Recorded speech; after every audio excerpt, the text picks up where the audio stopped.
Hinawak na ng pambansang pulisya ang listahan ng celebrities na umano'y sangkot sa iligal na droga. Ito'y matapos malansag ng pulisya ang Ace Vergel Group sa Laguna na sinasabing nagbabagsak ng droga sa mga artista.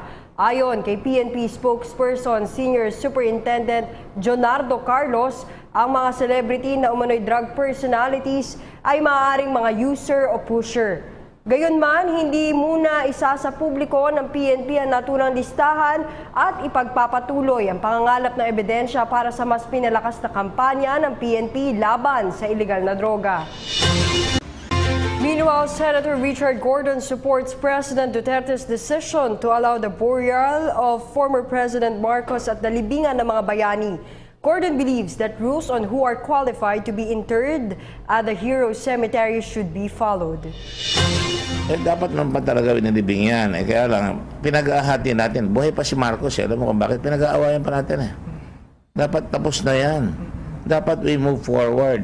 Sa akin, kung wala namang binabiolate na batas, ilibing na.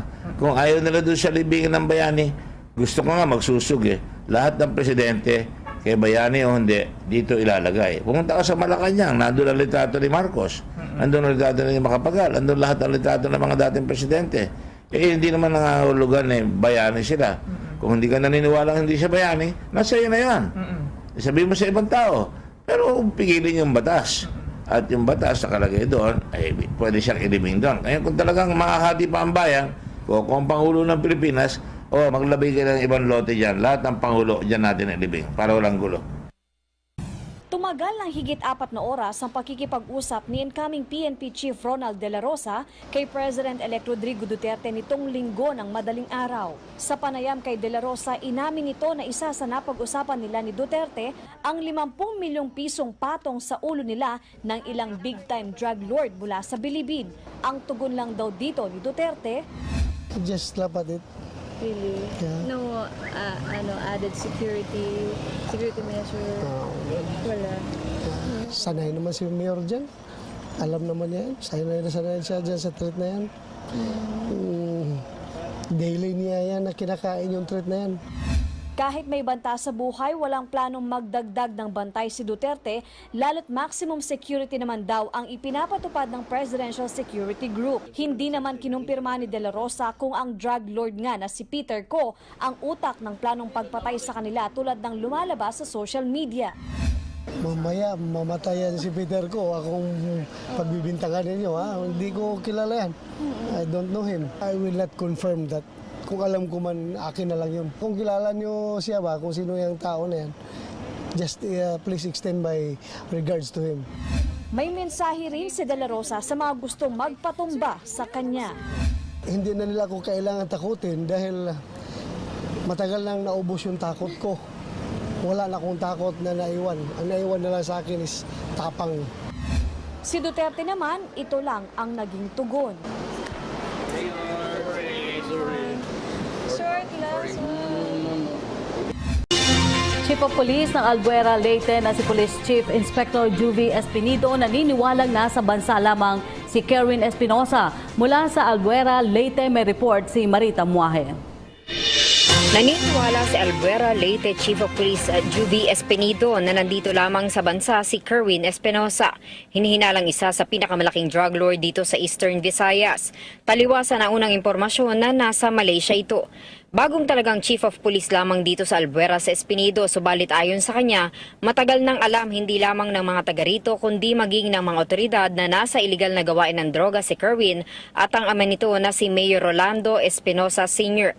Ipinapangako umano ni Espinido na hulihin nila si Espinosa. Magkagayunman, wala rin namang dapat na ikatakot si Mayor sakaling gusto nitong bumalik ng Albuera. Handa rin naman si Espinido na bigyan ito ng proteksyon dahil sa nananatili pa rin itong Mayor ng bayang ito. Pwera na lamang sa araw ng Sabado kung kailan ay nasa simbahan ito. Sa unang tingin, isang napakatahimik na bayan ng Albuera dito sa Leyte. Pero sa oras na makipag-usap ka at magtanong sa mga taga rito, tila tikom ang kanilang mga bibig at mararamdaman pa rin ang kanilang takot. Pero ayon na rin sa ilan nating nakausap na ayaw magpakita sa kamera dahil takot para sa kanilang kaligtasan, medyo nakahinga na umano sila dito. Tila nga daw nagkaroon sila ng independence nang mawala ang mga Espinosa dito. Alam daw ng mga taga-Albuera ang mga gawain ng mga ito dahil sa marami na rin daw napatay dito sa kanilang lugar ang pamilyang ito. Kinumpirma naman ito ni Chief Inspector Espinido kasabay ng pagsasabing may humigit kumulang sa 60 unsolved crimes and killings bago at matapos ang eleksyon na ayon dito ay malamang na election-related. Sa ngayon naman ay maayos na ang peace and order situation sa bayang ito at tumaas na rin ang tiwala ng mga taga rito sa mga alagad ng batas. Sa katunayan, sila na rin mismo ang nagbibigay ng mga impormasyon sa mga kapulisan. Kamakailan ay nagkaroon ng encounter sa pagitan ng mga militar at mga tauhan ni Kerwin. 6 ang namatay sa mga tauhan ng mga Espinosa at nakarecover ang mga kapulisan ng mahigit sa 40 high-powered guns na sa ngayon ay nasa pangangalaga ng crime laboratory. Kaninang umaga ay nakausap umano ni Espinido ang isang anak ni Mayor Espinosa at sinabi nito na nasa isang ospital sa Cebu ang kanyang ama at masama ang kalagayan. Mula dito sa Albuera, Leyte para sa PTV News, ako si Marita Muaje.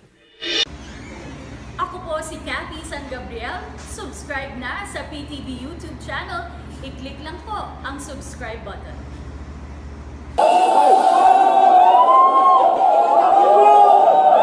Nagkagulo sa Parañaque City Jail kagabi matapos ang isang pagsabog sa opisina ng jail warden. 10 inmates ang patay sa pagsabog, kabilang ang 2 Chinese national. Sugatan naman ng jail warden na si Superintendent Gerald Bantag na ginagamot ngayon sa Parañaque Hospital dahil sa tama sa binti at muka. Hindi pa tiyak kung baril o shrapnel ang tumama sa kanya. 3, 4. Ay, pero yung dito mo parang tama lang eh. May nararamdaman ako, may bakal. Ayon sa mga residente sa paligid ng City Jail, nakarinig sila ng mga putok alas 8 kagabi. Meron na po kasi narinig ako ng, hindi ko rin, pagsabog po ata. Tapos meron din pong putok po ata ng baril yun, sunod-sunod din po eh. Ilang pagsabog? Mga 3 po. 3 o 2, ganun. Tataranta nga po kami, nagtakbuhan na lang po kami. Ayon sa Parañaque Police, humiling daw na makausap ng mga inmate ang warden tungkol sa issue ng paglilipat ng detention cell. Pero naging bayolente raw ang mga kausap na may bitbit na baril, kutsilyo at isa umanong granada. Hinagis ang umano'y granada at sumabog na agad ikinamatay ng 8 preso.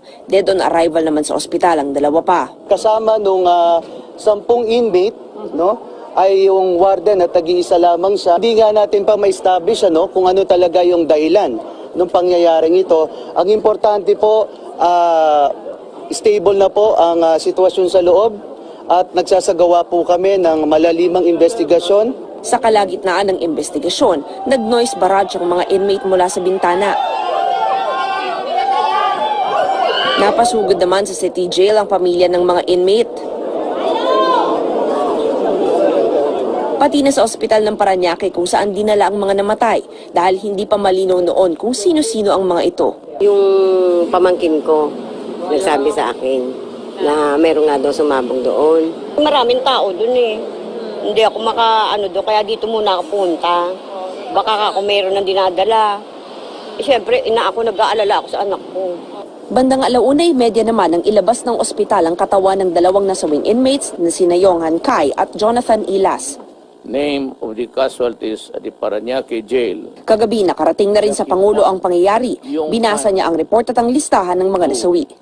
Mav Gonzalez, Nakatutok, 24 Oras. Masama po ang kutob ng mga kahanak ng mga namatay. Baka sadya raw pinagpapatay ang 10 preso ng Parañaque City Jail. Yan din ang iginigiit ng kanilang mga kakosa. Mula sa Parañaque, Nakatutok live si Maris Umali. Maris? May hustisya sigaw ng mga pamilya ng mga presong nasawi sa pagsabog sa Parañaque City Jail kagabi.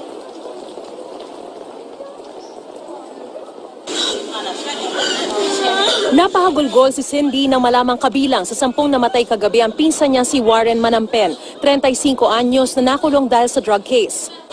Kaya mamatay yun, nagtagpa sa akin kagabi. Posible na tumakas siya. Nagtagpa, ginadala ng damit, takas pa yun. Pero hindi naniniwala si Cindy na ang mga preso ang umunoy nagpasabog. Halos subaran ka na nila dyan eh. Kung papasok ka, kinakapkapan ka, halos subaran ka na tapos makakapasok pa ba yung granada doon? Sabi niya, tulungan ko daw siya. Kasi nahihirapan na daw siya. Hindi ko naman alam, siguro baka gusto na silang patayin, baka alam na niya. Masama rin ang kutob ng asawa at nanay ng isa pa sa mga nasawi na si Jonathan Ilas na malapit na raw sanang lumaya. Planado yun, hindi yun riot o kung ano sinasabi nila. Yun pa, kasi yung warden daw, sugatan lang. Bakit silang 10? Kung granada po, di ba, dapat sugatan sila o may tatakbo pa ng ospital.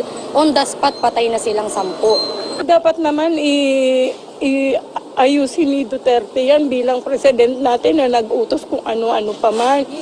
Lahat ng mga dapat na hindi naman karapat dapat na patayin. Bakit ganon? Pinapatay. Isinasailalim na sa autopsy at paraffin test ang mga bangkay. Ayon sa Chief of Police ng Parañaque, batay sa kwento ni Jail Warden Superintendent Gerald Bantag, mag-uusap daw sana kagabi ang inmates at warden dahil sa planong lipatan ng selda. Isang jail guard na ang pangalan ay Zulweta ang nagdala sa 10 preso sa opisina ng warden.